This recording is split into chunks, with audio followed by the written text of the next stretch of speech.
The families of passengers kidnapped from the bombed Abuja-Kaduna train staged a protest in the Federal Capital Territory on Wednesday. Hi, welcome to What's Happening. These are the top 10 stories now. At number 1, the families of passengers kidnapped from the bombed Abuja-Kaduna train staged a protest in the Federal Capital Territory on Wednesday. The victims' relatives appealed to President Muhammadu Buhari, the service chiefs and international organizations to help secure the release of their family members in captivity. The protesters also called on the president to release the children of bandits in the nation's custody, as this would help save their loved ones.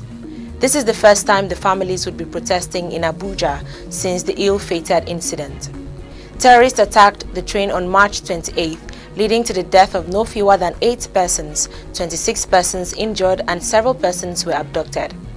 The family said the protest was as a result of the threat by the terrorists to start killing those in captivity if their demands are not met. At number 2, former Deputy President of the Senate, Ike Ekweremadu, has withdrawn from the Enugu State governorship race. Ekweremadu, in a statement made available to newsmen by his campaign organization on Wednesday morning, said he would not participate in the governorship primary election of the People's Democratic Party in Enugu. The former Deputy Senate President is currently representing Enugu West Senatorial District at the Senate. On Tuesday, the former governor of Old Anambra State Senator Jim Umubodo had announced that Enugu East Senatorial Zone had adopted Dr. Peter Mba as the next governor of Enugu State.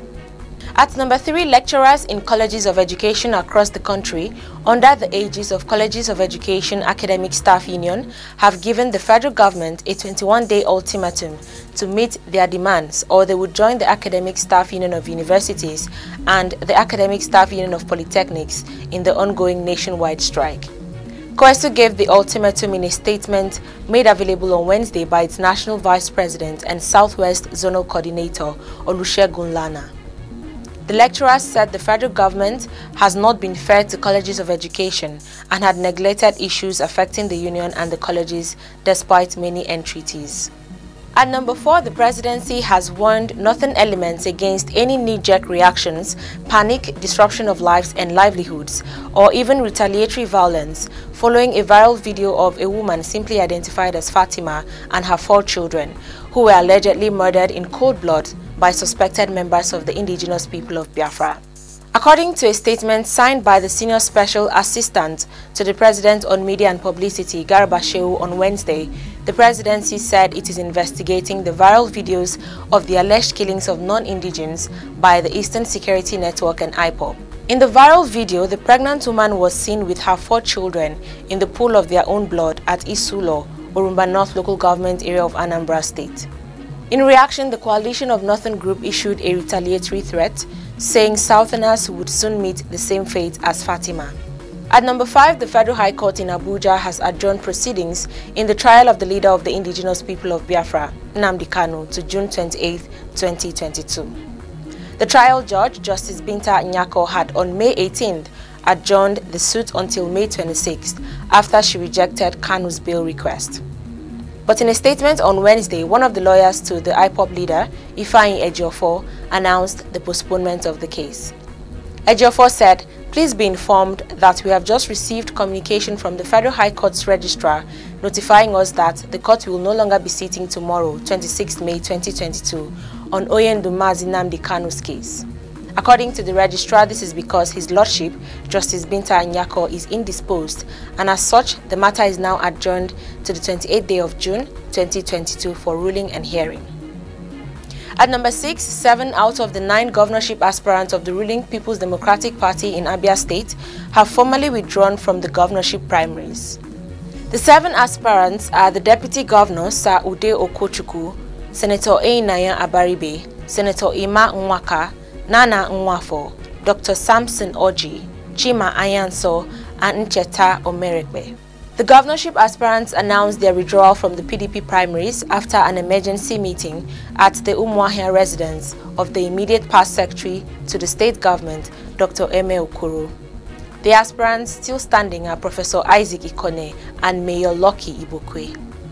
At number 7, the pregnant woman identified as Fatima and her 4 children who were killed on Sunday by suspected members of the indigenous people of Biafra have been buried in Anambra State. The woman and her 4 children were gunned down at Isulo, Orumba North local government area of Anambra State. Sariki Kabiru Bakari, the leader of the Hausa community in Orumba south of Anambra, said the corpses of the victims were recovered on Tuesday evening.